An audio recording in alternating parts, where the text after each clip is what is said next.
আমরা নবীকে চিনতে পারলাম না, রাসূলকে চিনতে পারলাম না। নবীর এত আদর্শ, নবীর এত সামাজিকতা, নবীর এত শিষ্টাচারিতা, নবীর এত সাংসারিকতা, নবীর রাজনৈতিক জীবন আমরা চিনতে পারলাম না।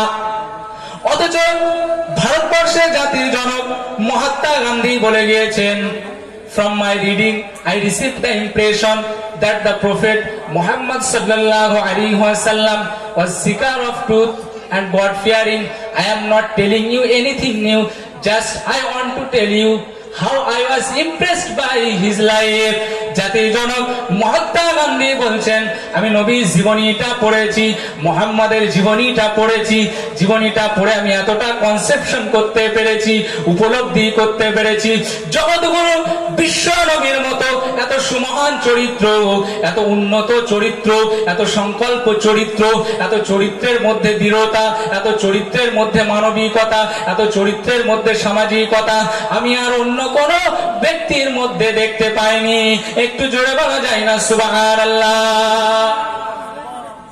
শুধু তাই নয়, মাইকেল এইচ হ্যাট, একজন আমেরিকান অ্যাস্ট্রোফিজিস্ট মানে নভ পদার্থ বিজ্ঞানী, যিনি আকাশ নিয়ে গবেষণা করেন, তিনি বলছেন, মাইকেল এইচ হ্যাট তিনি একটা গ্রন্থ লিখেছেন, 100 most influence people in the world, বিশ্বের 100 জন প্রভাবশালী ব্যক্তিত্বের তালিকা তিনি তৈরি করেছেন, তাদের জীবনীকে তিনি গেঁথেছেন একটা গ্রন্থে। সর্বপ্রথমে আমার রাসূলুল্লাহর জীবনীটা তিনি গেঁথেছেন।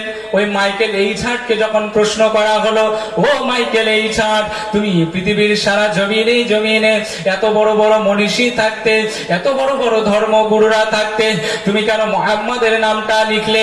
ওই সময় মাইকেল এইচ হার্ট বলেছিলেন, ও জগতের মানুষেরা, আমি মাইকেল এইচ হার্ট সারা পৃথিবীর জমিনে যত মহামনীষী রয়েছে সবার জীবনী আমি পড়েছি, কিন্তু জগৎগুরু বিশ্ব নবী মুহাম্মদুর রাসূলুল্লাহ সাল্লাল্লাহু আলাইহি ওয়াসাল্লাম হুজুরের চরিত্রটা আমি পড়ে, তার চরিত্রটা, তার দৃঢ়তা, তার সংকল্পতা, তার সামাজিকতা, তার শিষ্টাচারতা আমাকে অনুপ্রাণিত করেছে, আমাকে ইনফ্লুয়েন্স করেছে, যার কারণে আমি মাইকেল এইচ হার্ট তার নামটা আগে রেখেছি। একটু জোরে বলা যায় না সুবহানাল্লাহ।